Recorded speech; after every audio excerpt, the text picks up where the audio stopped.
Thinking about moving to Jacksonville, but worried you'll make the wrong choice? Well, you're not alone.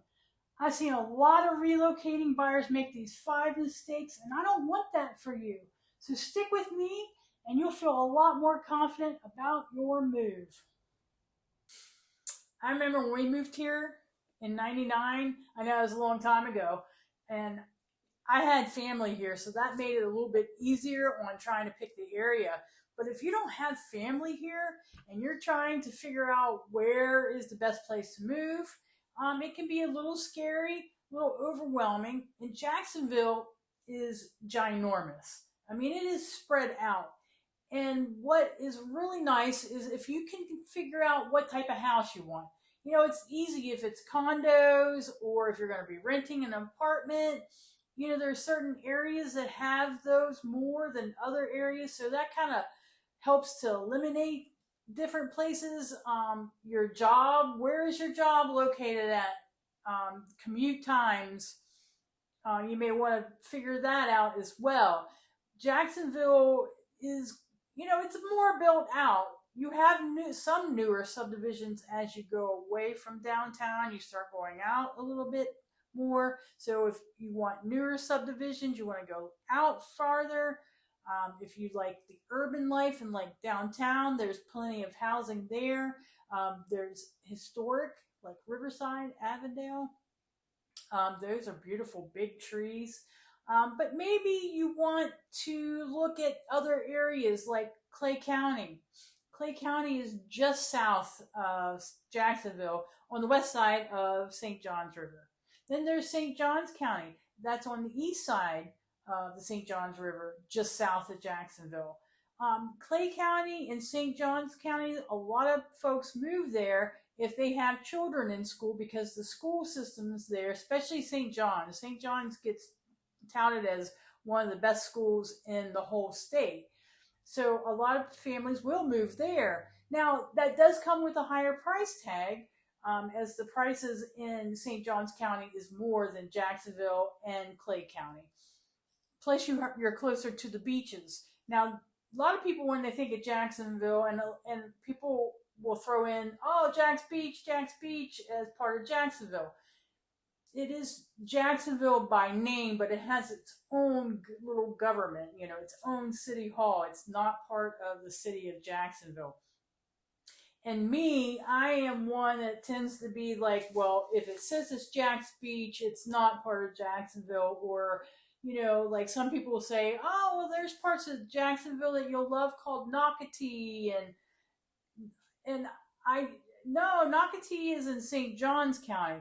Most of it. There is a small, tiny portion of it that is in Duval County. But for the most part, Nocatee would be considered St. Johns County. So that's mistake number one, is thinking that all you have as far as option-wise is Jacksonville. So mistake number two that I see frequently is not understanding commute times. If you're coming from a small area to Jacksonville, it is going to be a shock to your system. I know it was for me. I came from a small area that had like 25,000 people. Traffic was a pain sometimes, but not compared to Jacksonville. So it's very important that you learn the different areas that you're going to be traveling, learn the school zones, learn your commute time. Give yourself extra time because you probably will hear about the Buckman Bridge.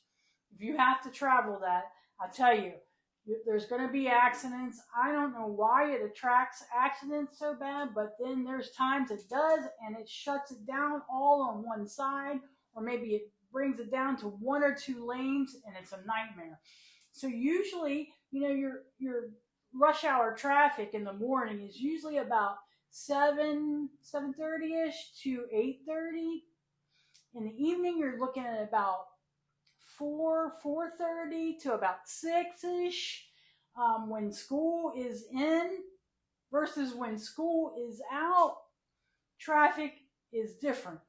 So when there's no school, it's a holiday, Christmas or summer, you're going to notice even on 295 that the traffic is so much better when there's no school. It is crazy.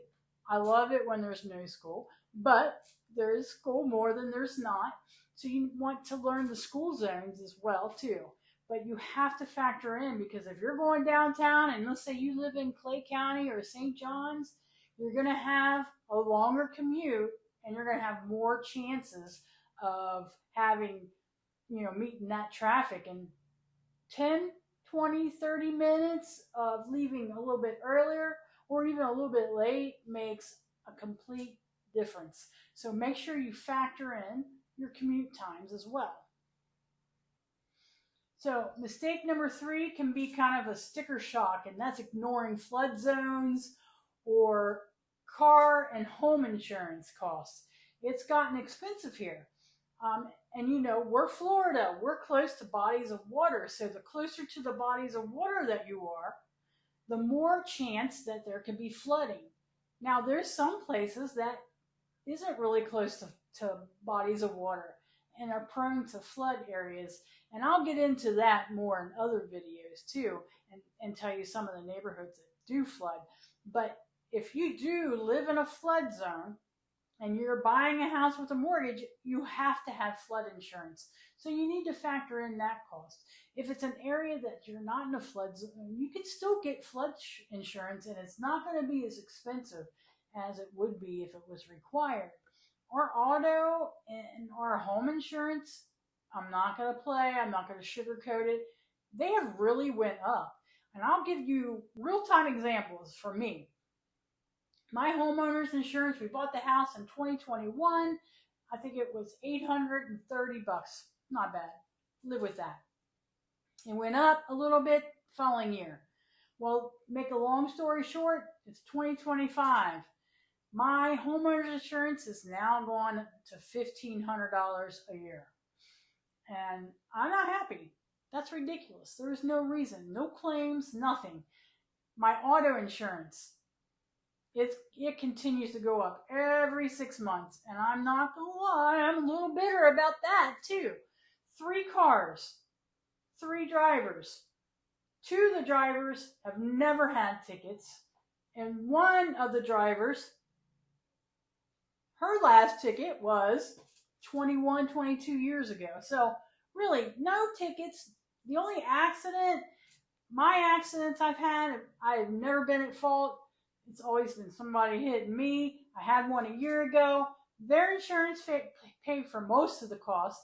Mine did take care of a doctor bill, but nothing great. And our insurance, I just got the renewal, and it is $650 a month for 3 vehicles. Yeah, they're all 3 full coverage, but our deductibles are like $1,000. That, I remember back in, 2000, maybe 2020, 2017 to 2020, I was spending maybe $100 a month just for one vehicle. So you will be sticker shock with those costs as well when you come to Florida. Obviously, if you're renting, you're not going to have your homeowner's insurance. You're not going to have flood insurance. I mean, you could if you wanted to, but it's only going to cover your items. Like in renter's insurance, that is what I'm referring to for renters. But if you're going to buy, you need to factor in the higher homeowner's insurance, the higher car insurance too. And if you're in a flood zone and you have a mortgage, required flood insurance. Okay, so mistake number 4 is when you wanting to buy new construction and not really thinking about the timelines. Okay, new construction, that can vary. It could take you about 6 to 9 months to build if you're starting from scratch. I have noticed in the past 5 years or so that builders, they're building so many homes together at the same time before they actually sell them. So you're not getting the opportunity to pick like colors of cabinets and things like that. They kind of tell you, this is what we're putting in this model, this is what we're putting in for that model, and there can be delays. If we have any storms that come through, that can delay it. So you need to make sure that you give yourself some cushion and maybe a backup plan of where you can stay if you move here first and then you have the house and it's not ready just yet. So make sure you factor those in. Or there are some that are ready right now that you can move in a matter of 30 to 45 days. If you have a mortgage, if you're paying cash, you could move in way sooner. Number 5, picking a neighborhood without visiting at different times of the day. So what I mean is, you pick the house, you love it, you don't know the area very well, you don't know the neighborhood per se. It's important to come back at different times of the day. Morning, during the day, in the evening, if you can, the weekend. Now, in some markets, you don't have that ability to do that because you got to really act really fast. So you got to do the best that you can. But if you come back during different times of the day, it gives you a chance to see, do people, are they loud? Are they playing loud music? Are they revving their cars? Are they trying to park in your driveway and your grass? Are they good neighbors? Are they, look at your neighborhood and see how the yards are maintained. Here's a good thing, and it might make you a little nervous. And if you buy a house with me, I'll go with you, but knock on the neighbors' doors. And now this time of, I'll still do it, but people may not answer the door as quick as we did when we had neighbors that moved into our neighborhood. We had a little cul-de-sac, and they knocked on the door, young couple with a baby.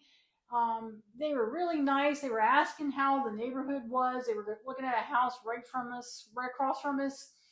And, I was going to be really funny and tell them, some wild stories, but our neighborhood was very quiet, and everybody was nice and kept their yards up. So I just went ahead and told them the truth because I didn't want to scare them away either, because they looked like a nice couple.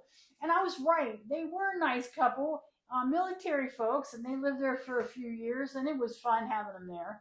I know we were sad to see them go, but that's another thing. You can look and knock on the doors, or maybe see if there's any neighbors out, and then you could stop and say, "Hey, I'm looking at moving into this house. I was just wondering what you thought of your neighborhood," because they're going to tell you the truth. They will, unless of course maybe they want you to buy because you look like a nice person. But no, most neighbors will be very honest and upfront with you. So make sure you always come back and check it out multiple times during the day.